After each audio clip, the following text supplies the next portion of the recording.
हाँ Pankaj. Sir victim का नाम आंचल है सर। वो 50 साल की है। उनकी एक बेटी है आर्या, वो 25 साल की है sir.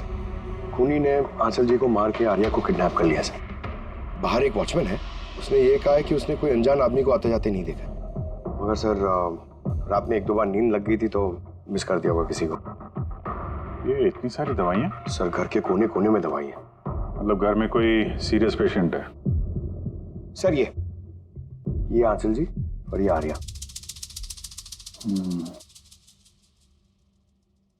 Adventures of princess Mitara. ये लड़की तो काफी बड़ी लग रही है। बच्चों की फैंटेसी बुक कौन पढ़ता है यहाँ पे? सर इस बुक की पूरी सीरीज है यहाँ पे। बॉडी का चलिए।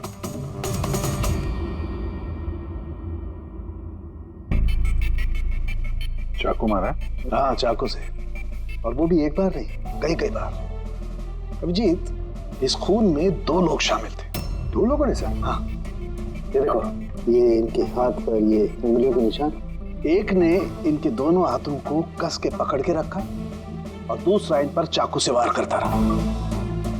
बेचारे, नींद में मौत हो गई इसकी। नींद में?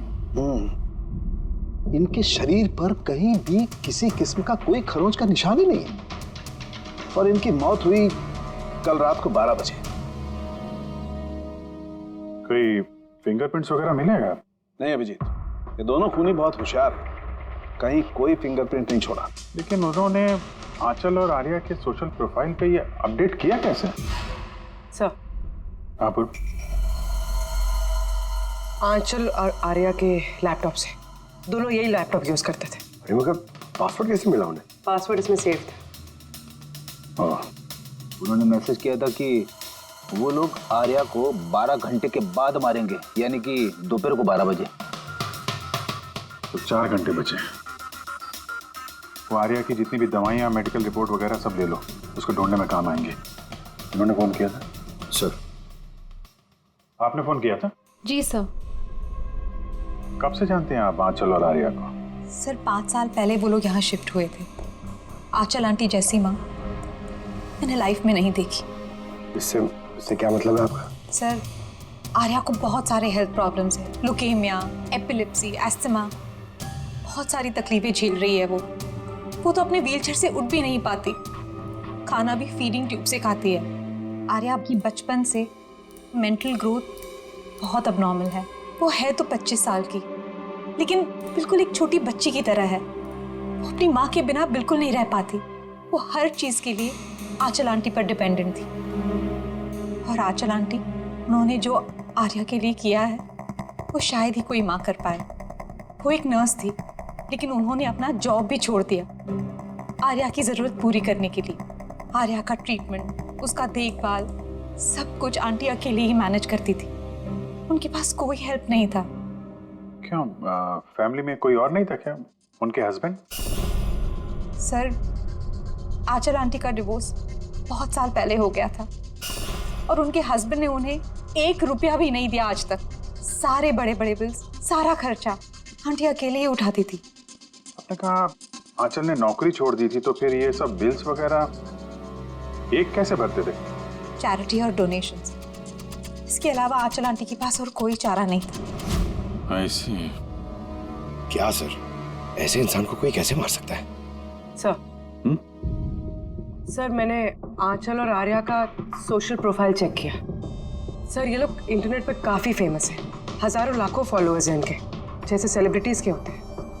और सर काफ़ी लोग इनकी लाइफ स्टोरी से इंस्पायर्ड हैं, लोग इन्हें बहुत सपोर्ट करते हैं। सर जैसे आर्या का कोई ऑपरेशन होने वाला है तो फैंस और फॉलोअर्स दिल खोल के पैसे डोनेट करते हैं। ये सब शायद इसी चक्कर में हो रहा है। किडनैपर्स ने आर्या को किडनैप किया है और वो सोच रहे हैं कि अब उसकी फिरौती के पैसे ये फैंस लोग देंगे। लेकिन फैंस से फिरौती मांगेंगे कैसे? सोशल मीडिया पे तो मांग नहीं सकते। और सर किस किस को फोन करेंगे, कहाँ फोन करेंगे?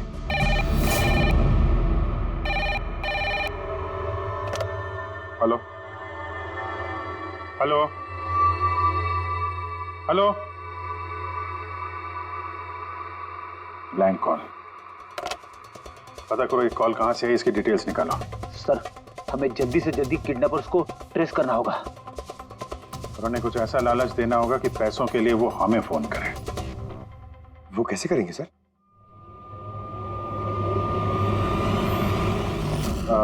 मेरी आर्या के किडनैपर से सिर्फ इतनी रिक्वेस्ट है कि आर्या एक मासूम बच्ची है जो अपने माँ के बगैर बिल्कुल अकेली हो गई है। उसको मार के, उसको नुकसान पहुंचा के आप लोगों को कुछ नहीं मिलने वाला, इसलिए प्लीज उसको छोड़ दो। आपकी जो भी डिमांड है, आपको जो कुछ भी चाहिए, वो सीआईडी पूरी करेगी, ये मेरा वादा है आपसे। प्लीज आप पे भरोसा रखिए, हम कोई चालाकी, कोई प्लानिंग नहीं करेंगे। हम सिर्फ आपसे बात करना चाहते हैं। आप जब चाहें हमसे सीधे बात कर लीजिए, स्क्रीन पे सीआईडी का नंबर है। हमें आपके फोन का इंतजार है। क्या हुआ अभिजीत? किडनैपर का कोई फोन? अभी तक तो नहीं सर। सर हाँ 100 फोन आ गए अब तक, लेकिन उनमें से एक भी असली किडनैपर का नहीं है। मतलब? सर न्यूज में सबने देखा कि पैसे हम लोग देने वाले हैं, तो जो भी फोन कर रहा है किडनैपर बन के फोन कर रहा है। पैसे कमाने के चक्कर में झूठ बोल रहे हैं सर। अगर उनसे पूछो कि आर्या से बात कराओ या फिर कोई प्रूफ दो, सीधा फोन काट दे रहे हैं। आर्या की पैसों के लिए किडनैपिंग नहीं हुई है। वो तो आर्या को मार डालेंगे अगर उनको रोका नहीं गया तो। और कुछ पता चला? सर मैं आंचल और आर्या का प्रोफाइल पेज चेक कर रही हूँ। फिर सर जब से उनके फैंस ने ये न्यूज़ देखी है किडनैपिंग वाली, तब से नॉन स्टॉप मैसेजेस आ रहे हैं। सर कुछ लोग तो किडनैपर्स को पैसे देने के लिए भी तैयार हैं, और कुछ ने क्राउड फंडिंग प्लेटफॉर्म भी शुरू कर दिया है सर, गो फंड मी, जिसमें कोई भी लॉगिन करके जितना चाहे डोनेशन दे सकता है। सही में लोग बहुत प्यार करते हैं आर्या को। अच्छा, कुछ अजीब सा लगा तुम्हें पेज पर, सोशल पेज पर? सर आंचल और आर्या के लाखों फैंस और फॉलोअर्स हैं, लेकिन कुछ लोग ऐसे भी हैं जो उन्हें पसंद नहीं करते थे। अगर 20-50 अच्छे मैसेजेस हैं तो एक आध मैसेज गुस्से वाला भी है। सर बस उन्हीं मैसेज में कोई धमकी वाला मैसेज है या नहीं, वही ढूंढ रही हूँ। फिर भी अभिजीत, लगता नहीं ये खून सोशल मीडिया से कनेक्टेड है। जिस तरह से खूनी ने आंचल को मारा है ना, लगता है कुछ बदला लिया है उसने। सर हो सकता है कोई जान पहचान वाला हो जो दोनों से नफरत करता था। सर फिलहाल मेरे ध्यान में बस एक ही नाम आ रहा है। कौन? करण, उनका हस्बैंड। करण? आंटी ने मुझे बताया था कि करण उनके साथ बहुत झगड़ा करता था, मारपीट और शोर शराबा भी करता था, इसीलिए तो आंचल आंटी ने उन्हें डिवोर्स दिया था। अब करण ने दूसरी शादी भी कर ली। दूसरी शादी? जी सर, किसी प्रिया नाम की लड़की से। ये तुम्हें कैसे पता चला? सर आंटी ने ही मुझे बताया था। इनफैक्ट करण और प्रिया ने कोर्ट में केस फाइल किया था आर्या की कस्टडी के लिए, लेकिन वो लोग केस हार गए और आर्या की लीगल कस्टडी आंटी को मिल गई। आंटी बता रही थी कि केस हारने के बाद करण गुस्से से पागल हो गया था और शायद इसी गुस्से में उन्होंने आंचल जी को मार दिया। बिल्कुल हो सकता है अभिजीत, तो पता लगाओ तो ये करण और उसकी नई पत्नी अपनी नई जिंदगी कहाँ जी रहे।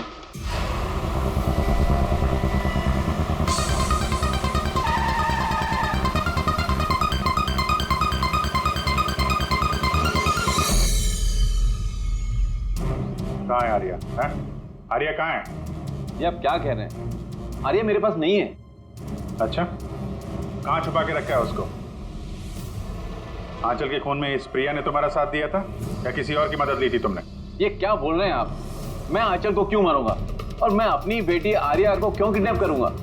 नाटक मत करो, समझे? आर्या की कस्टडी तुम्हें नहीं मिली इसलिए तुम गुस्से से पागल हो गए, इसलिए तुमने आंचल का खून कर दिया। What nonsense! मैंने आंचल को नहीं मारा। आपको जरूर कोई गलतफहमी हुई है। देखिए, जब मेरा आंचल से डिवोर्स हुआ था आर्या सिर्फ 6 महीने की थी। इतने सालों बाद मैं क्यों मारूंगा उसे? और वैसे भी आंचल मेरा पास थी जो मैं कब का भूल चुका था। इनफैक्ट केस हारने के बाद तो मैं खुश था क्योंकि मुझे आर्या की कस्टडी चाहिए ही नहीं थी, प्रिया को चाहिए थी, और प्रिया ने ही मुझे केस फाइल करने को कहा था। अच्छा, कुछ नहीं मिला। देखा सर, मैं आपसे कह रहा हूं कि आपको जरूर कोई कंफ्यूजन हुआ है। जब करण तैयार नहीं थे तो आर्या की कस्टडी आपको क्यों चाहिए थी? सर आपको तो पता ही होगा आर्या की मेंटल और फिजिकल कंडीशन के बारे में। वो एक स्पेशल चाइल्ड है, उसे स्पेशल केयर की ज़रूरत है, और मुझे लगा मैं और करण उसका बेहतर ख्याल रख सकेंगे। आर्या की सगी माँ होते हुए आप उसकी सौतेली माँ, उसका बेहतर ध्यान रखती? मैं दूसरे सौतेली माँ की तरह नहीं हूँ। मैं उसे अपनी सगी माँ की तरह प्यार करती थी। वो बहुत प्यारी बच्ची थी। जो बातें आर्या अपने माँ से नहीं कर सकती वो हमें आके बताती थी। किस तरह की बातें?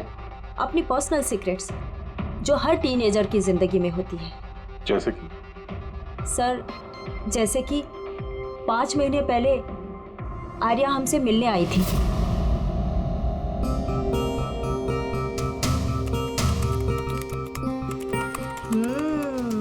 आई लव यू टू।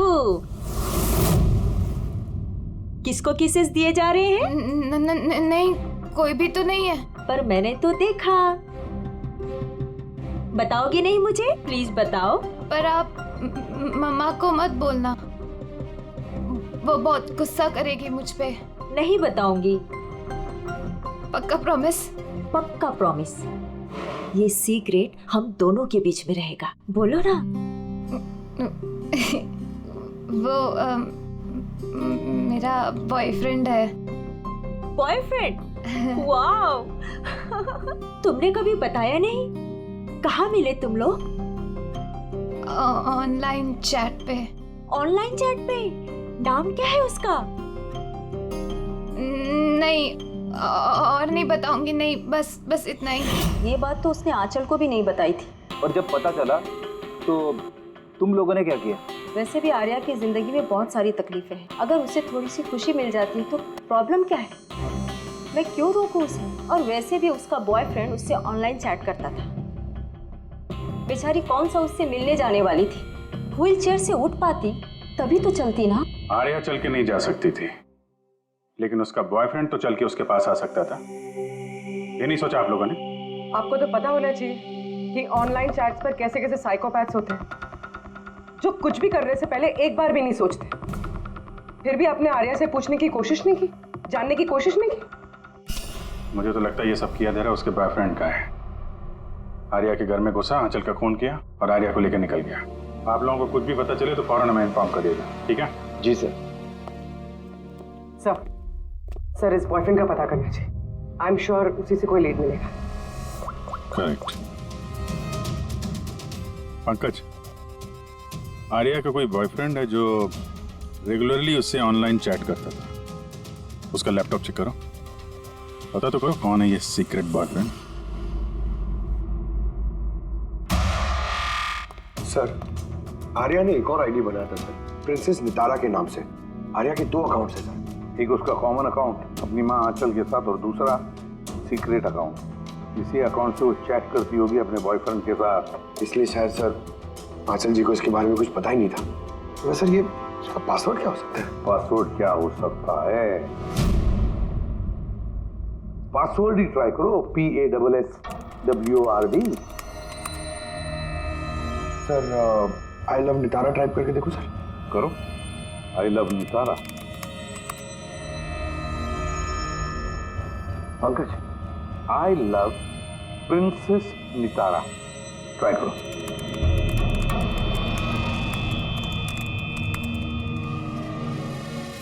खुल गया सर। अब आर्या के चैट्स में जाओ और देखो कौन है वो लड़का जिसके साथ ये चैट करती थी। उस लड़के की आईडी है RockZ999। ये तो इसका असली नाम हो ही नहीं सकता। तो देखो तो और कुछ मिलता है क्या उसके बारे में? सर इस पेज पे सिर्फ फोटोग्राफ्स ही हैं और ज्यादा कुछ है नहीं। पंकज, आर्या के सारे चैट्स पढ़ो, सारे के सारे। देखो क्या बात करते थे उस लड़के के साथ। तब तक मैं जरा उसके मेडिकल रिकॉर्ड चेक करता हूँ।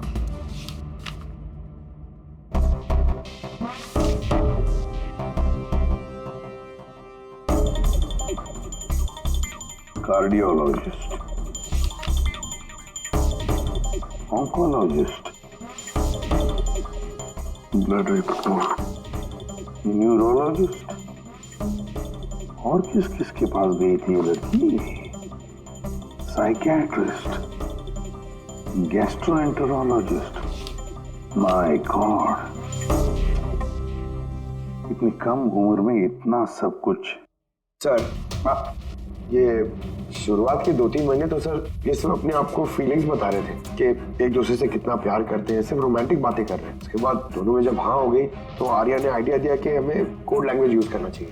Code language? तुम क्रैक कर सकते हो उसके कोड? सर कर तो सकता हूँ लेकिन थोड़ा टाइम लगेगा सर। मतलब महीनों की चैट्स है, सारी चैट्स पढ़नी पड़ेंगी, फिर एक पैटर्न निकालना पड़ेगा और सर उसके बाद भी कोई गारंटी नहीं है कि वो हमारे काम की इंफॉर्मेशन हो या नहीं। ये बात तो है, पर फिलहाल तो हमें उसके बॉयफ्रेंड रॉक Z99 के बारे में पता लगाना है। सर देखो तो इस रॉक Z999 के बारे में कुछ नोट्स है क्या, फोटोग्राफ है क्या? बहुत सारे हैं पर एक चीज कॉमन आ रही है सर यहाँ, ये building sir. Yes Pankaj, you are absolutely right. अब देखो ये कौन सी बिल्डिंग है? सर मैं इमेज सर्च करके देखता हूँ बिल्डिंग की सर। Sir JJNG college.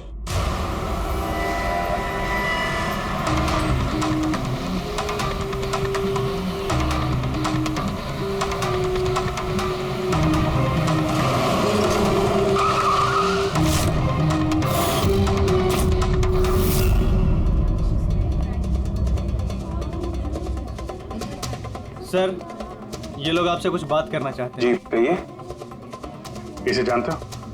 आप लोग CID। हाँ हाँ 2 मिनट सर, फोन पे है। इधर आ जाइए। I'll be done in a minute। नहीं अरे बस वाइफ और बच्चों के साथ गया था। सर बहुत अर्जेंट है सर। या एक्सक्यूज मी, प्रिंसिपल सर आपसे थोड़ी देर बाद बात करेंगे। ये क्या बदतमीजी है? हैं कौन आप लोग? सॉरी सर, हम लोग CID से हैं। किसी की जिंदगी का सवाल है। ये लड़का आपके कॉलेज का स्टूडेंट है। इसने एक औरत का खून किया है और उसकी लड़की को लेकर फरार हो गया। अरे ये तो राकेश है। I am not surprise. क्या मतलब? मतलब ये कि ये एक नंबर का बिगड़ा हुआ बदतमीज लड़का है। पूरे कॉलेज में एक भी ऐसा प्रोफेसर नहीं है जिसको इसने परेशान न किया। पता नहीं कितने सालों से फेल हो रहा है ये। सर आप बता सकते हैं ये कहाँ मिलेगा?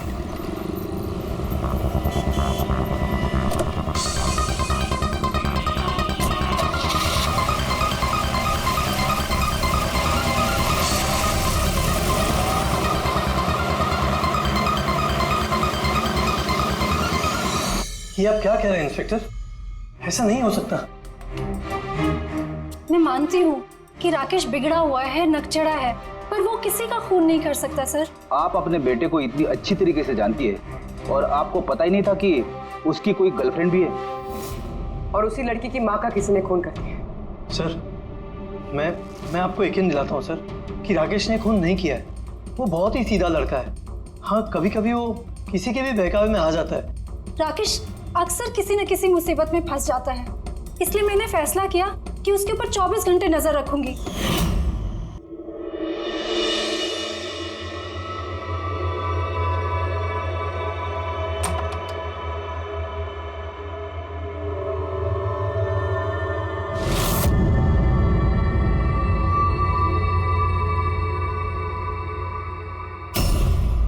मॉम क्या कर रही हो? कहाँ थे पूरी रात? फ्रेंड के घर पे क्या कर रहे थे वहां पर? ग्रुप स्टडी कर रहा था। लेकिन इस टाइम आप क्यों पूछ रही हो? इस साल पास तो कर जाओगे ना? इस चीज का इस टाइम क्या लेना देना मॉम? थक चुकी हूँ तुम्हारे पापा से झूठ बोल बोल के और तुम्हें बचा कर। अगर इस बार फेल हुए ना तो उनसे खुद ही बात कर लेना। उसे पता नहीं है पर मुझे हर वक्त पता होता है कि वो कहाँ होगा इस वक्त। तो कल रात वो कहाँ था? AG रोड पर। रात को कुछ 12 बज रहे होंगे। वहीं अपने दोस्तों के साथ पढ़ाई कर रहा होगा। उसके बहुत सारे दोस्त AG रोड पर रहते हैं। हाँ चल, जिसका खून हुआ है वो भी AG रोड पे रहती थी। सर हमें उसे रोकना होगा इससे पहले कि वो कोई और जुर्म करे। आप अपना मोबाइल देखिए, बताइए इस वक्त कहाँ पे है वो? वो भी इस वक्त हमारे कंपनी के गोडाउन में है। लेकिन वो गोडाउन तो अभी बंद है। सर इसीलिए वो वहां पे गया है। गोडाउन कहाँ है आपका?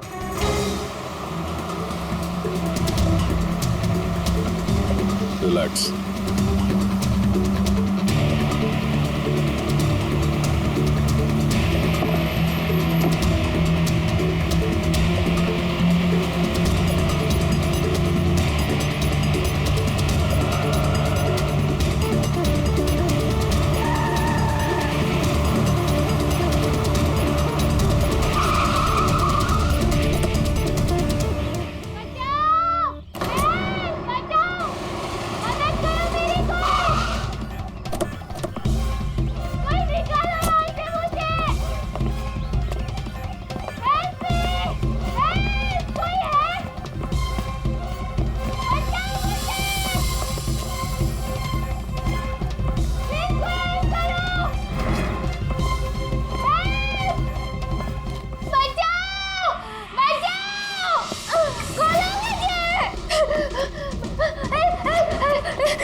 ठीक हो?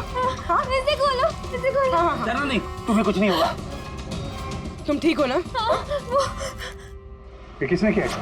वो राकेश और शौर्य ने किया। वो लोग एक दूसरे को मार रहे थे। उन लोगों ने बांधा मुझे। क्यों? किसने? क्योंकि राकेश बोल रहा था कि न्यूज़ में सब आ गया है, तो उसने कहा कि इसको छोड़ देते, और शौर्य कह रहा था कि नहीं इसको मार देते। तो वो लोग ना लड़ने लग गए और बहुत सारी मारपीट की। अभी सडनली 2 मिनट पहले आवाज बंद हो गई। अभी कहाँ इस वक्त तुम? वो शायद उस तरफ गए। पूरी, तुम यही रहो इसके साथ, हम देखते हैं।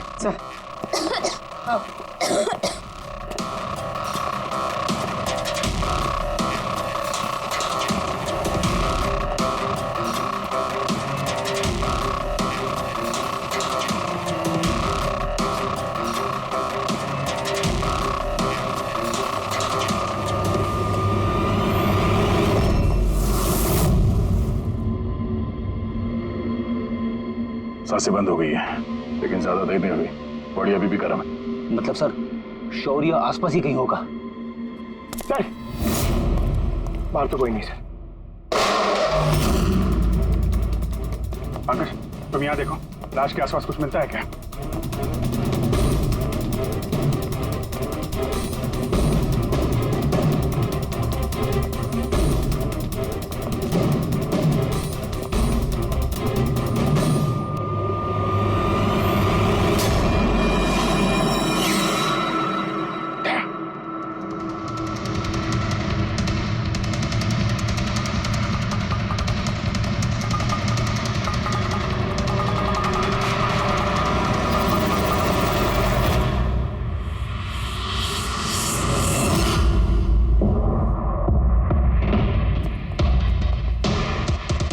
टोपी।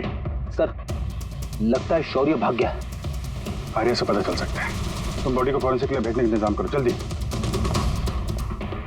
तुम ठीक हो ना? हाँ।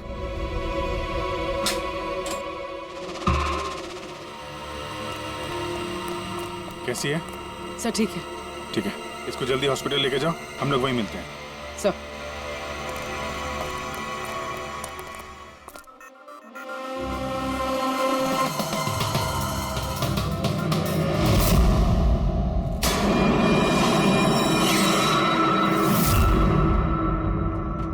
पंकज,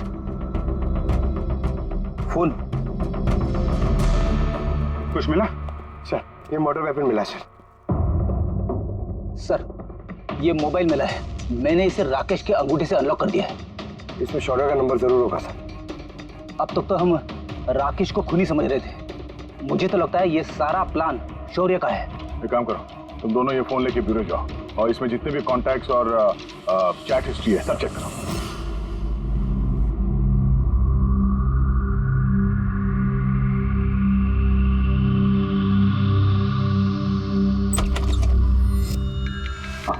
अभी भी शॉक में है, बुरी तरह स्ट्रेस में आ गई बेचारी। फिक्र करने की कोई बात तो नहीं है ना? नहीं, लेकिन उसे ट्रॉमा से बाहर आने में थोड़ा वक्त लगेगा। फिलहाल उसे अंडर ऑब्जर्वेशन रखना पड़ेगा। हमें कुछ सवाल पूछने थे उससे, लेकिन क्या वो जवाब दे पाएगी? उसको कोई तकलीफ तो नहीं हुई ना? अगर वेल, बात करके देखिए, अगर जवाब दे पाती है तो वेल एंड गुड।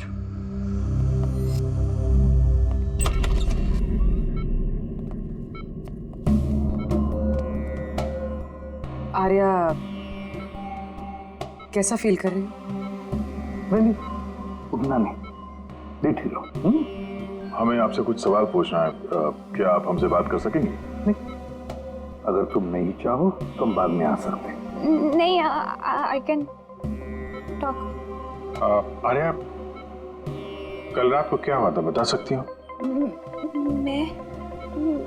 मैं रात में ना मेरे कमरे में सो रही थी और सडनली मेरी मम्मा की जोर जोर से चिल्लाने की आवाज आई। मम्मा, मम्मा, मम्मा, मम्मा। मैं राकेश को अपना बहुत अच्छा दोस्त मानती थी। वो बहुत अच्छा वाला दोस्त, प्यार करती थी मैं उससे, और उसने मुझे धोखा दिया। उसको ना लोगों को मारने में बहुत मजा आता है। बहुत बहुत गंदा है वो, बहुत गंदा। उसने मेरी मम्मा को भी मार दिया। सब मेरी गलती है, मेरी वजह से हुआ। आर्या, तुम्हारी कोई गलती नहीं है इसमें। नहीं, मेरी गलती है। मेरी वजह से मम्मा को। आर्या, इसमें तुम्हारी कोई गलती नहीं, मेरी गलती है। इसमें तो गलती राकेश की है। मेरी गलती है। आर्या, तुम गलत सोच रही हो, ऐसा कुछ नहीं हुआ। नहीं, मेरी गलती है। मेरी वजह से मम्मा मरी। नहीं, मेरी वजह से मम्मा मरी। मेरी गलती है, मेरी गलती।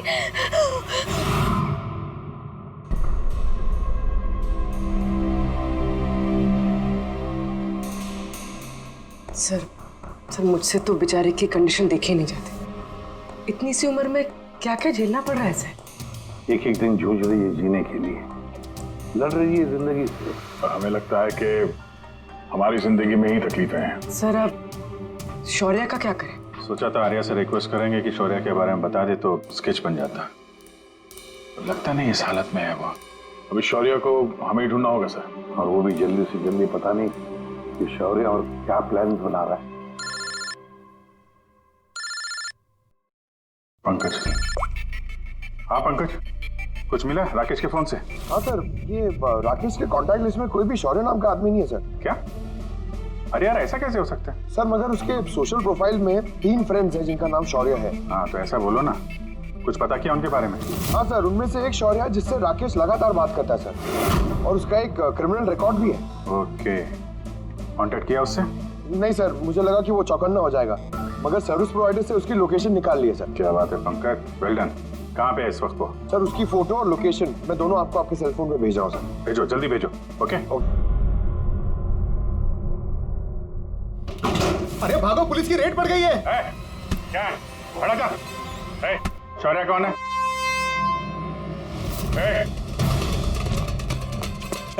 रुक।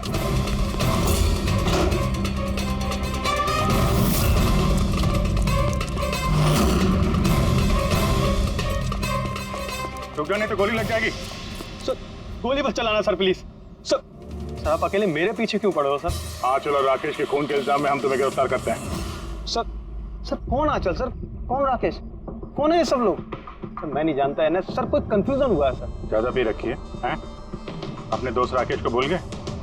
तुम्हारा इंटरनेट फ्रेंड जैसे तुम लगातार चैट करते थे, जिसका अभी अभी तुमने खून कर दिया थोड़ी देर पहले। सर राकेश, पर सर मैं उसको कैसे मारूंगा सर? सच में आज तक हम मिले नहीं, हम तो सिर्फ इंटरनेट फ्रेंड्स हैं। सर देखिए, मैं सर पूरी रात यहीं पे था सर, आप चाहो तो किसी से भी पूछ लो सर। हाँ, जिवारियों से खूनी के लिए अब गवाही लेंगे हम लोग। हाँ सर प्लीज सर, देखिए मैंने किसी का खून नहीं किया सर। आप चाहो तो सर मेरा फोन चेक कर दो। सर मैं यहाँ पर रात में जुआ खेल रहा था, जुए में सब कुछ हार गया, तो सोचा कि जब तक वापस अब जीत नहीं जाता तो यहीं रहूंगा। मैं सर यहाँ से उठकर कहीं बाहर भी नहीं गया। सर सर सर बात तो सुनिए सर। आर्या के चैट से कुछ पता चला, कुछ मिला? हाँ सर, हमने कोड लैंग्वेज तो डिकोड कर ली है सर। बहुत सिंपल है, राकेश और आर्या दोनों एस लैंग्वेज और पी लैंग्वेज में बात करते हैं। हाँ सर, इसमें हर वर्ड के पीछे या आगे ऑल्टरनेट एस या पी लगा के टाइप करते हैं ताकि पढ़ने वाले को कुछ समझ में ना आए। हम लोग डिकोड करने की कोशिश कर रहे हैं, थोड़ी देर में सब कुछ समझ में आ जाएगा।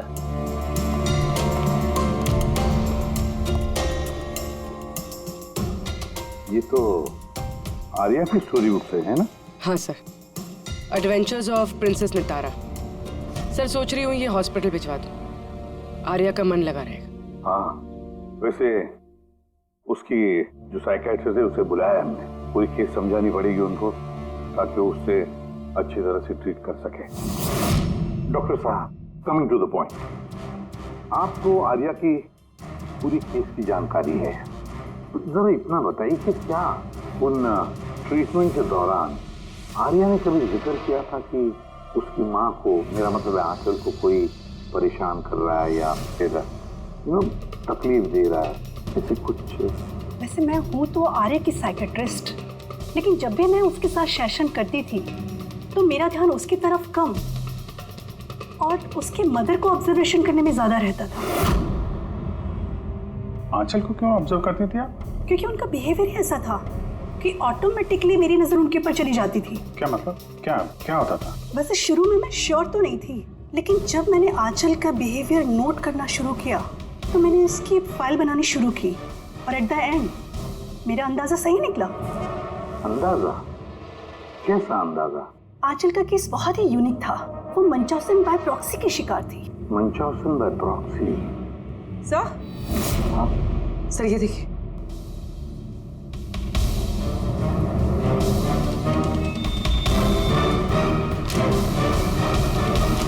सर, हमने आर्या और राकेश की सारी बातें डिकोड कर ली है। सर ये आपको देखना चाहिए एक बार।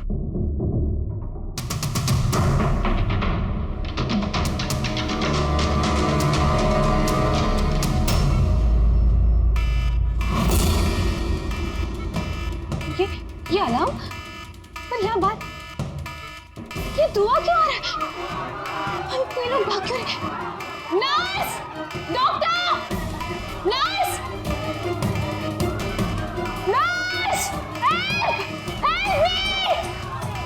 अरे रुको, कोई तो हेल्प करो! Nurse! Nurse help! Doctor! Nurse! ये बाहर क्या आ रहा है? लोग भाग क्यों रहे? हॉस्पिटल में आग लग गई है, पूरी बिल्डिंग जल जाएगी। आग? लेकिन मुझे यहाँ से बाहर निकालो। देखो मैं ना चल नहीं सकती हूँ, तो मुझे यहाँ से बाहर निकालो प्लीज। अरे लेकिन लगे से बाहर निकालो। यहाँ पर तो कोई व्हीलचेयर भी नहीं दिख रही है और मैं तुम्हें उठा भी नहीं पाऊंगी। उठा नहीं पाऊंगी? सुनो, तुम किसी को बुला के लाओ ना, वो मेरी मदद से मुझे उठा के ले जाएंगे। किसको बुलाओ? यहाँ पर कोई नहीं आएगा, सब अपनी अपनी जान बचाकर भाग रहे हैं। तो फिर मैं बाहर कैसे निकलूँ? देखो मुझे जल के नहीं बना, प्लीज तुम मेरी मदद करो। एक मिनट, मुझे कुछ सोचने दो। ये तुम कर क्या रही हो? नर्स सुनो मेरी बात। फायर ब्रिगेड वाले बस पहुंचने ही वाले होंगे, तुम यही रहना, कहीं मत जाना। उनका वेट करो, वो लोग आके तुम्हें बचा लेंगे। Okay, don't worry. अरे डोंट वरी क्या? Hello, help me! बाहर कैसे निकलूं? फायर ब्रिगेड वालों का वेट किया तो यही मर जाऊंगी जल के। नहीं, मुझे कुछ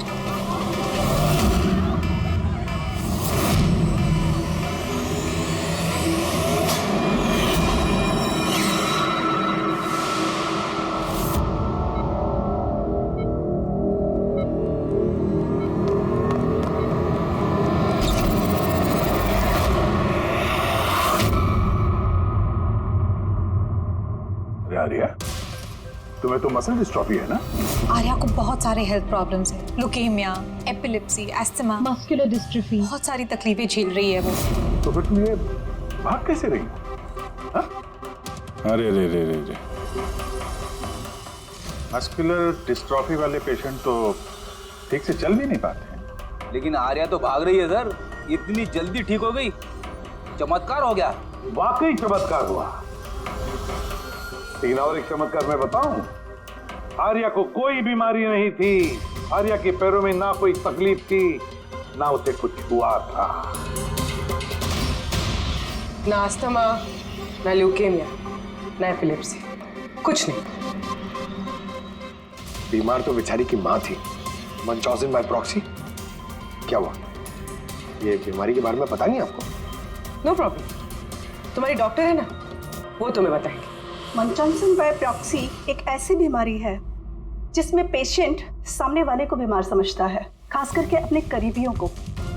और इसका विश्वास आंचल ने सभी को बहुत अच्छे से दिलवाया था, आर्या को भी, कि वो बीमार है। जब लोग आर्या को बीमार समझकर उसे अटेंशन देते, उसे प्यार देते, तो आंचल को बहुत मजा आता। अब उसे भी इस प्यार की और अटेंशन की आदत पड़ गई। अब बस वो हमेशा यही चाहते थे कि लोग उसकी तारीफ करें, कि वो कितनी अच्छी माँ है, आर्या का कितना ध्यान रखती है और उसे कितना प्यार करती है। आर्या को कोई बीमारी थी ही नहीं। उसकी माँ आंचल ने उसे बीमार बना दिया दुनिया की आंखों के सामने। उसका सिर मुंडवा दिया, उसे धूप में जाने से रोक दिया ताकि वो और कमजोर बने। उसे छोटे बच्चों जैसे बातें करने पर मजबूर किया, उठपटांग दवाइयां देकर उसे और भी बीमार कर दिया। लेकिन इस सब में आर्या ने अपनी माँ का साथ दिया था। वो जानती थी कि उसे कोई बीमारी नहीं है। क्यों? मैं सच कह रहा हूं ना? तुम्हारा ये खेल खत्म हो गया आर्या, और तुम्हारी वो कोड लैंग्वेज वाली चैट हिस्ट्री वो हमने डिकोड कर लिया। तो अपनी एनर्जी और हमारा टाइम वेस्ट नहीं करो तो बेहतर है। जो कुछ बोलना है बोल दो।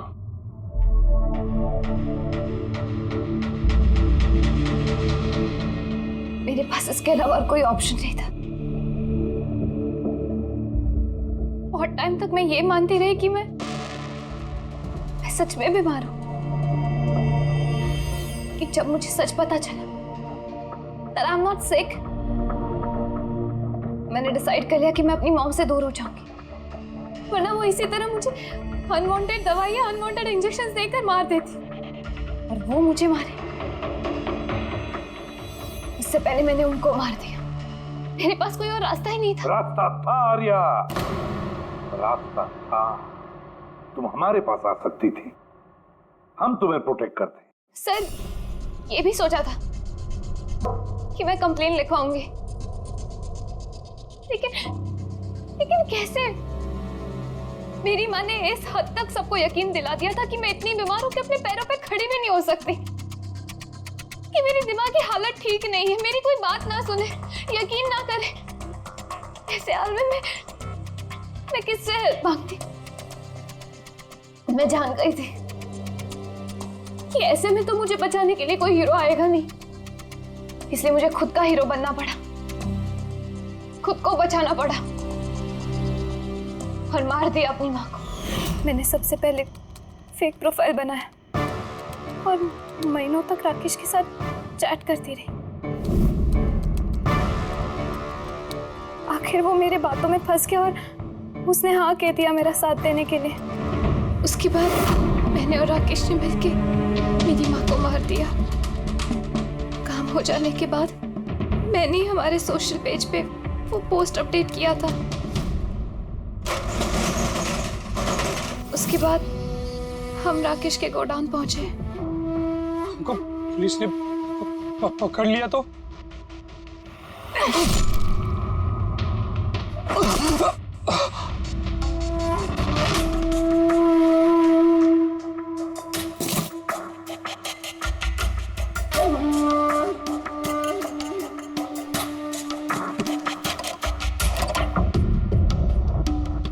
हमें उस चाकू पे तुम्हारे फिंगरप्रिंट्स मिल गए थे जिससे तुमने राकेश का खून किया। हम सब तुम पर तरस खाते थे, ये सोचकर कि कितनी बहादुर बच्ची है, ऐसी हालत में जिंदगी के साथ जूझ रही है ये जीने के लिए। मगर नहीं, अब तो तुम पर तरस इसलिए आता है कि काश तुम ये जुर्म का रास्ता ना अपनाती,